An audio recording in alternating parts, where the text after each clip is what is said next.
Hello, everyone, and welcome back to the Thunder Today YouTube channel. I am your host, Dylan Hibbard, and in today's video, we're going to continue our player prediction series, and we're going to dive into A.J. Mitchell today. We're also going to talk about the Sam Presti conference that went on yesterday. There was a lot of information to kind of scan over, so we'll talk about that. We'll also talk about Shea being ranked number 2 and kind of the top 10 of the ESPN top 100 players, and then at the end, we'll do our trade rumor and off-season stuff like always.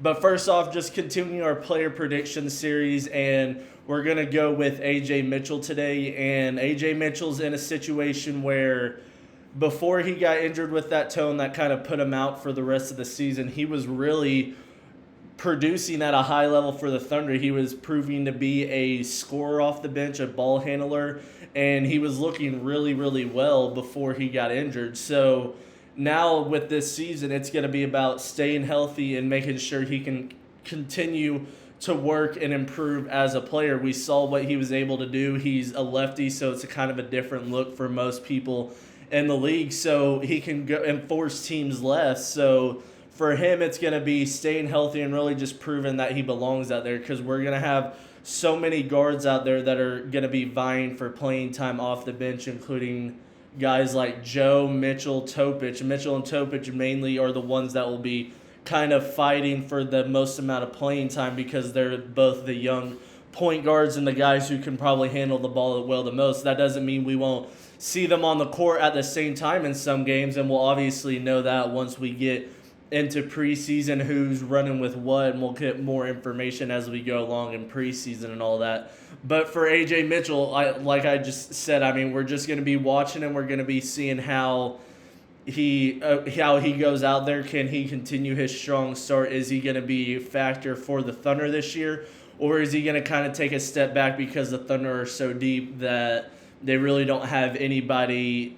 He doesn't really have anybody to play over, and there's just guys that are outplaying him. Maybe it's a Topic, or maybe Isaiah Joe gets off to a hot start to the season. But it's going to be very interesting to see what A.J. Mitchell brings to the Thunder early on, and if he can continue to progress throughout the season and be a big factor even later on in the season, because we saw him even get, granted it was in the first round against the series where it wasn't as much of a series, but he was out there getting some minutes in the playoffs. So the Thunder still see him as a guy who they want to trust and put out there in the playoffs. It's just going to be, can he continue to improve and be one of those guys that you can rely on come playoff time?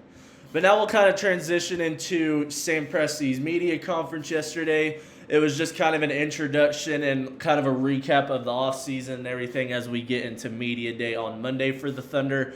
And just the big thing overall is he was talking how much the Thomas Sorber injury sucks for the Thunder. He said that Sorber was looking very, very good and exactly what they were wanting out of him before this injury, and unfortunately that just kind of happened. But he said that he fully believes that with this year off, and he's going to take the same approach as Chet and Topic when they were out for their first year, that he fully believes that come next year he's going to be ready to go at it, and they can't wait to get after it. And then some more other news that he talked about the J-Dub wrist injury. He said that from what we know, that it looks like it's not going to be a problem. Obviously, they're going to keep checking with J-Dub throughout training camp and preseason to make sure that he's comfortable with it. Obviously, if he's not comfortable and it's kind of bothering him, they might delay him starting for a couple weeks or however long it might be. But from the sounds of Sam Presti, it sounds like it's going to be good. Like everything went good with the wrist injury. It's going to be a communication game with J-Dub and Mark Dagnall about how it feels, and if he starts to feel anything, really communicate that so they can get it across and they don't push it farther and make it any worse. And then he also dove into some Chet talk about how he fully believes Chet is going to take that leap that I continue to talk about, and most Thunder fans are hoping Chet takes into being an all-star this year, a defensive player of the year, a top 3 defender in the world, and being in an all-NBA conversation. Just being able, he fully believes Chet can do it.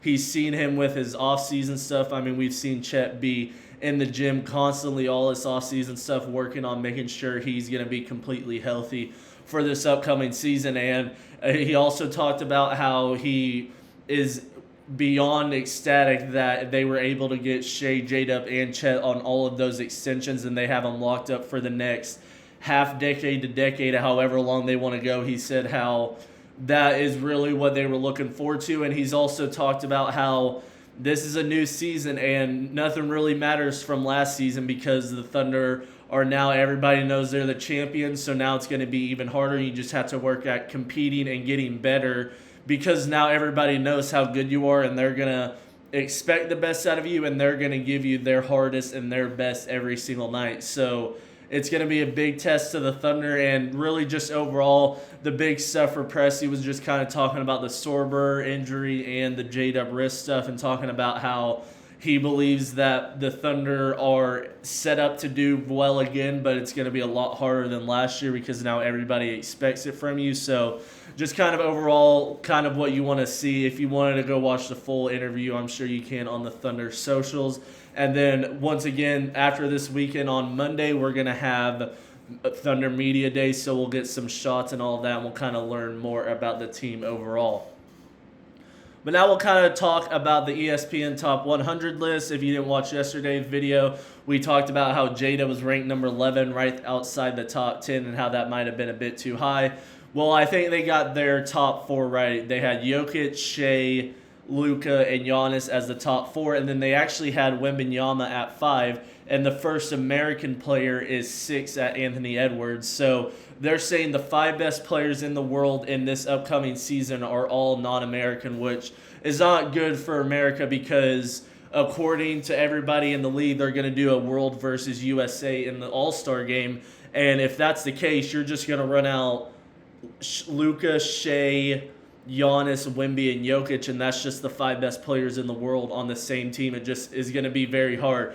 But to me, Wemby is very high at this point. I understand. I think he's a top 10 player, but to have him over Anthony Edwards, I think Anthony Edwards will still be better than Wemby this upcoming season. I would have put Ant at 5 and then maybe Wemby at 6 or 7. It kind of depends on if you would rather have Steph Curry or Wembanyama in this upcoming season. But I just feel like he was pretty high, but I think they got it right with the top 4. I know most of us would want to see Shea 1 after all that, but I think overall most people would agree that Jokic is still the best player in the league overall with everything in his disposal, and Shea will just have to continue to prove why we think and he thinks that he is the best player in the world.